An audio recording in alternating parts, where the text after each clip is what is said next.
It really is youthful and modern and current, but it still has that comforting look about it. Interesting. Okay. I lift up the mystery box and I'm seeing some dried legumes and a couple vegetables. Oh my gosh. I see seeds, some tofu. I have no idea. What are we doing? Not the ingredients that you normally would think of when you think comfort food. Tonight, you'll be creating a comfort food dish using only plant-based products. It used to be that the vegetarian option was simply whole the meat. But we've come a long way with plant-based proteins like tempeh, seitan, and beans. I am completely unfamiliar with everything under this mystery box. Normally at home, every night, there is a protein that is the focal point of dinner. Your dish can either be savory or sweet and come from any culture you desire.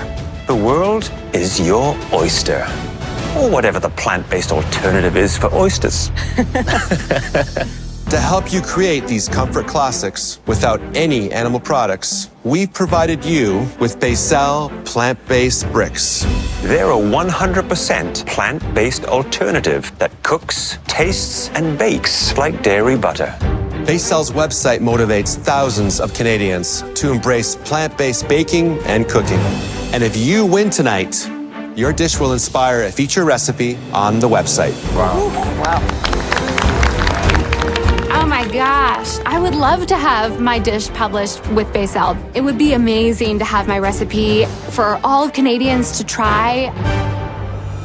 Tonight's winner will also have a huge advantage in next week's challenge. At the end of this challenge, at least one cook will be eliminated. I'm extremely pumped for Mystery Box. It's my favorite thing. Except there's elimination. I don't want to go home today. So are you ready to prove you have a green thumb in cooking? Yes, Chef! Your 60 minutes starts now. Before I left, I asked my daughter, what should I cook on MasterChef Canada? And she said, chocolate cake. So I am making a chocolate cake today. Way outside my comfort zone, but I'm doing this for my daughter, Vivi. Season 5, I would have never touched a baking challenge, and this time I'm leaning right into it and just going for it. So today I'm going for a more classic layered cake. I want a really deep chocolatey buttercream. So I get the Becel, cocoa powder, icing sugar, a little bit of almond milk, and whip that all together to make a super delicious buttercream. Next, I need to get cracking on this chocolate cake. Anytime you make substitutions for plant-based, you have to think of the science behind what you're taking away. For this chocolate cake, I'm substituting applesauce for eggs. It's adding in that additional moisture. And for buttermilk, I'm substituting almond milk and a little bit of vinegar. The vinegar actually curdles the almond milk and gives it a texture of buttermilk, helping with the rising of the cake itself. I still don't fully know exactly how I'm going to plate this cake. Plating for this challenge really does matter because the goal is to elevate comfort food. I have in my head a concept where I want to have a layered cake, but the cake is still feeling hot. He's cutting it tight. You can't put a hot cake on the plate because it will melt the icing. But I have a backup plan. I'm going to take it in a modern direction. 10, 9, 8, 7, 6, 5, 4, 3, 2, 1. Hands up! Well done, guys. Well done, everybody.